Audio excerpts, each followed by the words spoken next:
Essa é uma dúvida bem comum que aparece aqui no escritório. Basicamente, toda semana aparece um relato bem semelhante, no qual ele trouxe o seguinte: eu peguei uma multa, foi tudo antes de eu ser aprovado na habilitação, ou seja, todas as infrações que ele cometeu foi antes de ser habilitado. Até mesmo jamais recomendaria que qualquer pessoa dirigisse um veículo sem ser habilitado, até porque você poderá responder criminalmente por isso e ainda prejudicarem muito o proprietário se ele for uma pessoa alheia, por exemplo, seu pai, a sua mãe, um colega que emprestou o veículo para você, porque ele também poderá responder por isso. Por exemplo, por ter emprestado o veículo para uma pessoa não habilitada. E se essa pessoa não habilitada ele cometeu uma situação que trouxe um grande dano para um terceiro, por exemplo, atropelou uma pessoa, você que é o proprietário do veículo, que emprestou esse veículo para essa pessoa não habilitada, você responderá junto. Então, não recomendo isso, tá? Mas vamos lá.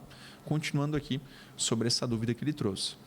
Ele comentou que todas as infrações foram antes dele conseguir a sua primeira habilitação, que nós chamamos de PPD, Permissão para Dirigir, ou também conhecida como CNH provisória.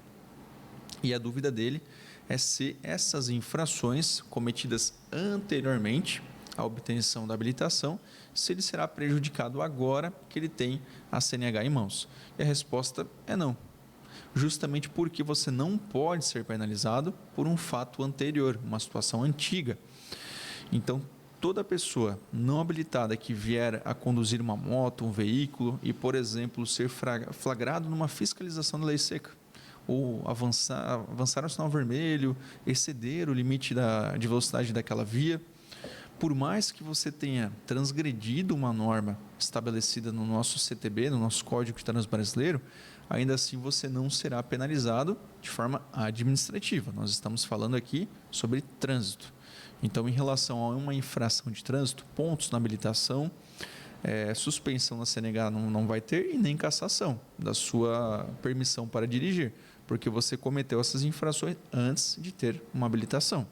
Agora, em relação ao proprietário do veículo, se for uma pessoa adversa, um terceiro, seu pai, por exemplo, que emprestou o veículo para você, ele vai ser punido pecuniariamente se você apenas cometeu uma infração e não trouxe prejuízo para ninguém.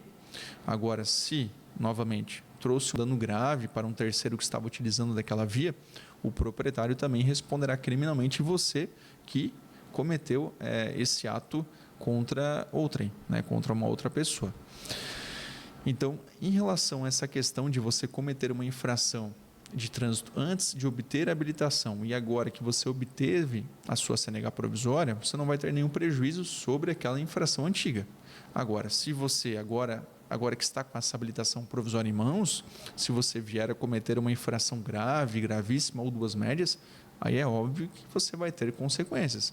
Nessa situação, que eu trouxe como exemplo, infrações graves ou gravíssimas, a sua habilitação será cassada. Você terá que refazer todo o processo novamente na autoescola. Aulas teóricas, aulas práticas, para aí sim conseguir obter a sua habilitação. Que até mesmo hoje em dia mudou, as regras sobre como obter uma nova habilitação. Tem estados já adotando as novas regras, outros ainda não.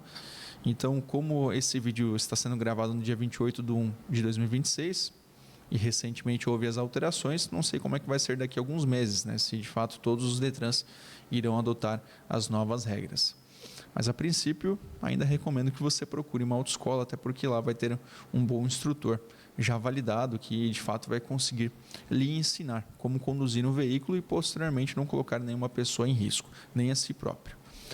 Sobre essa dúvida, se ficou claro para você ou se ainda ficou alguma dúvida, fique à vontade para encaminhar nos comentários aqui desse vídeo. Eu aproveito também para solicitar que você curta e compartilhe com outros motoristas que eu tenho certeza que as informações ou talvez eles possuem as mesmas dúvidas que você possuía sobre uma situação semelhante, sobre uma infração cometida antes da habilitação provisória ou até mesmo uma infração cometida durante a habilitação provisória. Então, qualquer dúvida que você tenha, fique à vontade para encaminhar aqui, que eu sempre me coloco à disposição para responder um a um.